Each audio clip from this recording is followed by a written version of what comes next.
It is better to offer no excuse than a bad one. Happiness and moral duty are inseparably connected. Discipline is the soul of an army. It makes small numbers formidable, procures success to the weak, and esteem to all. Associate yourself with men of good quality if you esteem your own reputation, for 'tis better to be alone than in bad company. To be prepared for war is one of the most effective means of preserving peace. Few men have virtue to withstand the highest bidder. Labor to keep alive in your breast that little spark of celestial fire called conscience. Government is not reason, it is not eloquence, it is force. Like fire, it is a dangerous servant and a fearful master. We should never despair. Our situation before has been unpromising and has changed for the better, so I trust it will again. Real men despise battle, but will never run from it. A free people ought not only to be armed, but disciplined. Let us raise a standard to which the wise and honest can repair. The rest is in the hands of God. It is impossible to rightly govern a nation without God and the Bible. The Constitution is the guide, which I never will abandon. Observe good faith and justice towards all nations. Cultivate peace and harmony with all. Few people know the torment of mind I suffer at the idea of disappointing anyone who has conceived expectations of advantage from me. There is nothing so likely to produce peace as to be well prepared to meet the enemy. The basis of our political system is the right of the people to make and to alter their constitutions of government. To contract new debts is not the way to pay old ones. Experience teaches us that it is much easier to prevent an enemy from posting themselves than it is to dislodge them after they have got possession. Arbitrary power is most easily established on the ruins of liberty abused to licentiousness. The foundation of a great empire is laid, and I please myself with a persuasion that Providence will not leave its work imperfect. Worry is the interest paid by those who borrow trouble. Let your heart feel for the afflictions and distress of everyone, and let your hand give in proportion to your purse. It is far better to be alone than to be in bad company. The preservation of the sacred fire of liberty and the destiny of the Republican model of government are justly considered perhaps as deeply, as finally, staked on the experiment entrusted to the hands of the American people. A good moral character is the first essential in a man. To persevere in one's duty and be silent is the best answer to calumny. Be courteous to all, but intimate with few, and let those few be well tried before you give them your confidence. The great mass of our citizens require only to understand matters rightly, to form right decisions. Overgrown military establishments are, under any form of government, inauspicious to liberty. There is but one straight course, and that is to seek truth and pursue it steadily. As mankind becomes more liberal, they will be more apt to allow that all those who conduct themselves as worthy members of the community are equally entitled to the protection of civil government. Harmony, liberal intercourse with all nations are recommended by policy, humanity, and interest. Be not glad at the misfortune of another, though he may be your enemy. Paper money has had the effect in your state that it will ever have, to ruin commerce, oppress the honest, and open the door to every species of fraud and injustice. The willingness with which our young people are likely to serve in any war, no matter how justified, shall be directly proportional to how they perceive the veterans of earlier wars were treated and appreciated by their nation. Let your discourse with men of business be short and comprehensive. No punishment, in my opinion, is too great for the man who can build his greatness upon his country's ruin. Mankind, when left to themselves, are unfit for their own government. Liberty, when it begins to take root, is a plant of rapid growth.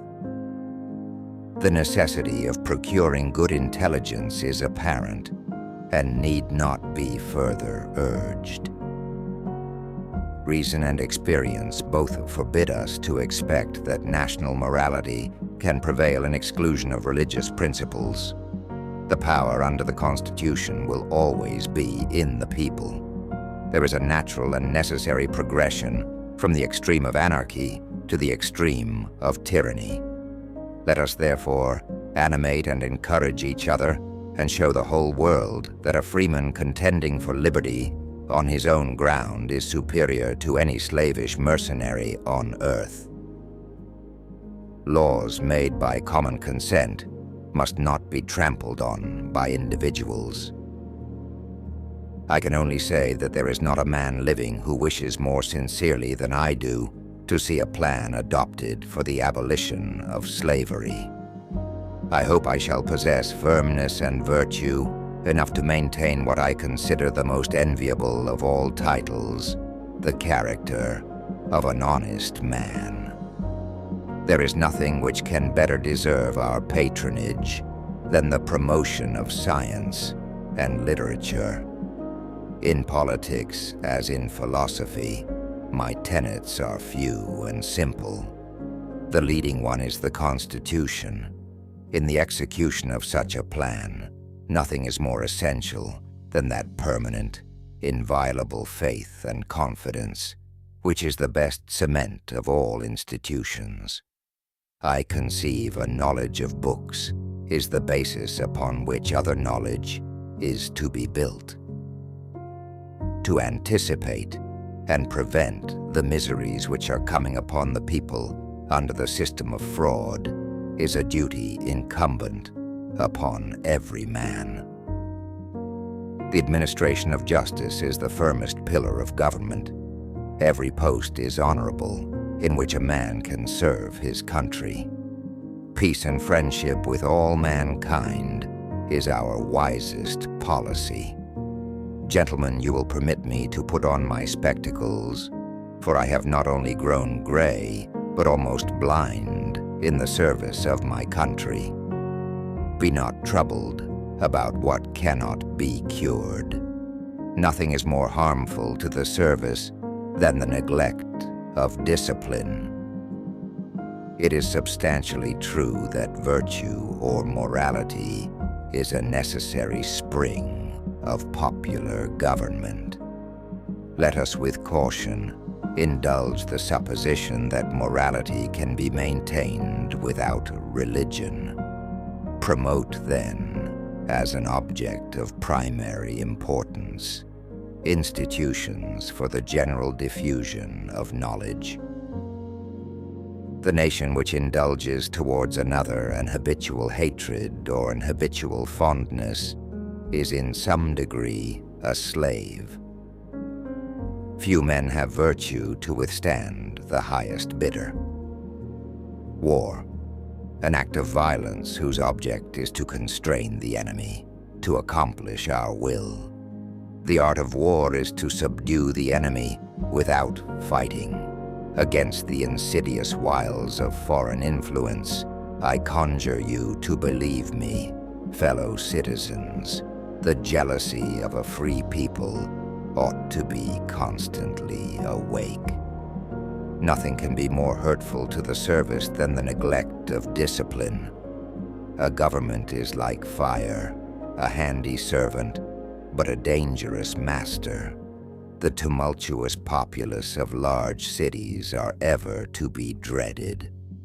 Good moral character is the first essential in a man. To place any dependence upon militia is assuredly resting upon a broken staff. When a people shall have become incapable of governing themselves, and shall, in the course of time, make their liberty a prey to foreign and domestic enemies, the sense of their virtues will not preserve them. Where are our men of abilities? Why do they not come forth to save their country? Avoiding likewise the accumulation of debt. The aggregate happiness of society is, or ought to be, the end of all government. The common and continual mischiefs of the spirit of party are sufficient to make it the interest and duty of a wise people to discourage and restrain it. To be prepared for war is one of the most effectual means of preserving peace. We ought to be no less persuaded that the propitious smiles of heaven can never be expected on a nation that disregards the eternal rules of order and right.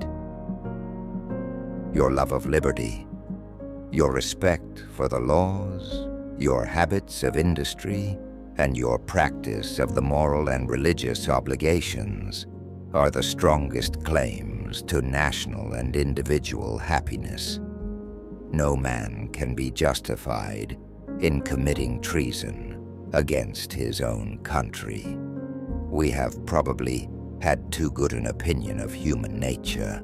If I could have entertained the slightest apprehension that the Constitution framed in the Convention, where I had the honor to preside, might possibly endanger the rights of any ecclesiastical society, certainly I would never have placed my signature to it.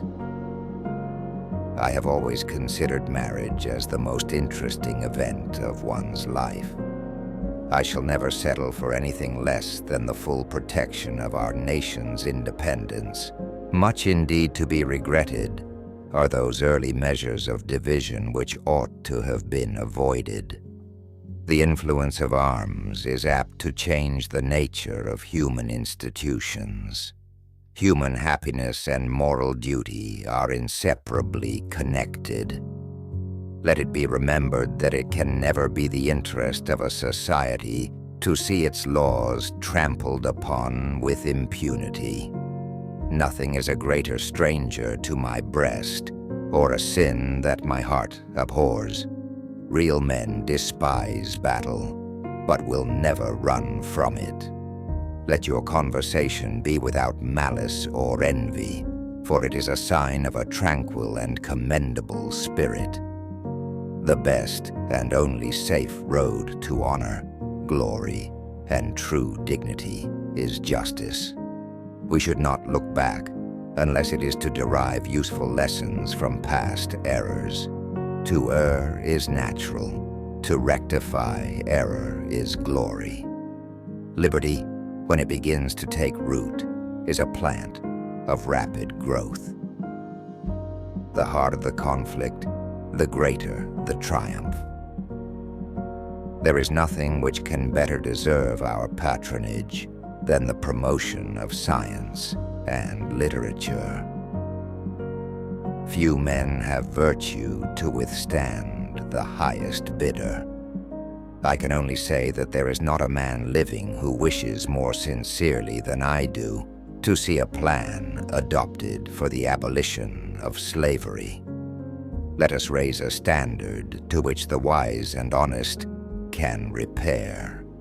A people unused to restraint must be led. They will not be driven. There is no practice more dangerous than that of borrowing money. we should never despair. Our situation before has been unpromising and has changed for the better, so I trust it will again. The preservation of the sacred fire of liberty is staked on the experiment entrusted to the American people. It is the duty of all nations to acknowledge the providence of Almighty God. To see this nation happy is so much the wish of my soul. Nothing else can compare. Be not hasty to believe flying reports to the disparagement of any by.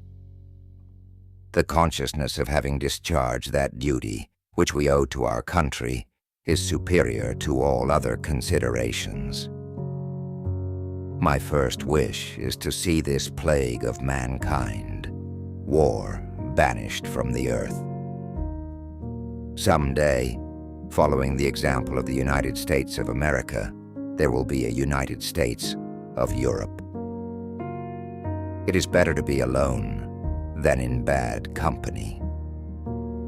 To be prepared for war is one of the most effective means of preserving peace. A primary object should be the education of our youth in the science of government. The advancement of agriculture, commerce, and manufacturing is essential to national prosperity. I walk on untrodden ground. There is scarcely any part of my conduct which may not hereafter be drawn into precedent. Truth will ultimately prevail where there is pains to bring it to light.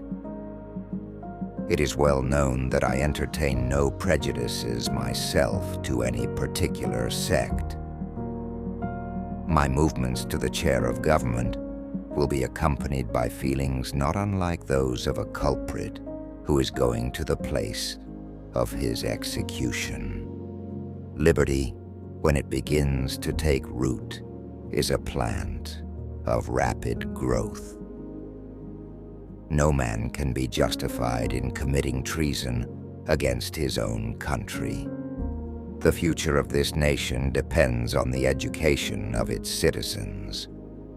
Few people know the torment of mind I suffer at the idea of disappointing anyone. Associate with men of good quality if you esteem your own reputation. The propitious smiles of heaven can never be expected on a nation that disregards the eternal rules of order and right. Be not glad at the misfortune of another, though he may be your enemy. It is impossible to account for the creation of the universe without the agency of a supreme being. Discipline is the soul of an army. It makes small numbers formidable. The administration of justice is the firmest pillar of government. The foundation of a great empire is laid in the most distant corners of the earth. Let your discourse with men of business be short and comprehensive. The surest basis for public happiness is knowledge. I hope I shall possess firmness and virtue enough to maintain what I consider the most enviable of all titles, the character of an honest man. Laws made by common consent must not be trampled on by individuals. The voice of the people is the voice of God. It is the peculiar boast of our country that her happiness is alone dependent on the collective wisdom and virtue of her citizens. The tumultuous populace of large cities are ever to be dreaded. The best and only safe road to honor, glory, and true dignity is justice. Human happiness and moral duty are inseparably connected. Few men have virtue to withstand the highest bidder. The power under the Constitution will always be in the people. Let us raise a standard to which the wise and honest can repair. To err is natural. To rectify error is glory.